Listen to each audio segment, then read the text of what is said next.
30th question, we will have to look for a new school ಅಂತ ಹೇಳಿರುವಂಥದ್ದು. So ಇದು 13th paragraph ಅಲ್ಲಿ ಬಂದಿರುವಂತಹ ಡೈಲಾಗ್ ಮಕ್ಕಳೇ. Okay, 13th paragraph. Who is the speaker? ಯಾರು ಹೇಳಿರೋದು ಹಾಗಾದ್ರೆ ಹೊಸ ಸ್ಕೂಲ್ ಅನ್ನು ಹುಡುಕ್ಬೇಕು ಅಂತ? Satish father Avtar Narain is the speaker here. Okay, speaker here. B, why was it needed to look for a new school? ಹಾಗಾದ್ರೆ ಹೊಸ ಸ್ಕೂಲ್ ಅನ್ನ ನೋಡುವ ಅಗತ್ಯವೇನಿತ್ತು?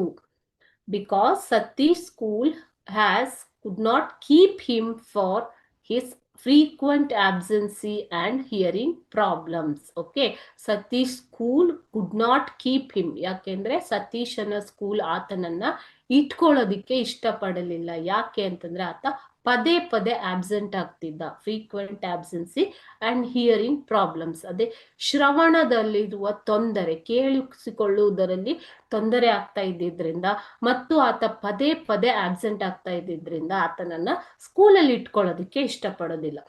ಅದರಿಂದಾಗಿ ಅವರು ಹೊಸ ಸ್ಕೂಲನ್ನ ನೋಡ್ಬೇಕಾಯ್ತು. Question number C, what does to look for mean? To look for means to search for new school. To look for ಅಂತಂದ್ರೆ ಏನು? ಹೊಸ ಸ್ಕೂಲ್ ಅನ್ನ ಹುಡುಕುವುದು ಅಂತ ಅರ್ಥ.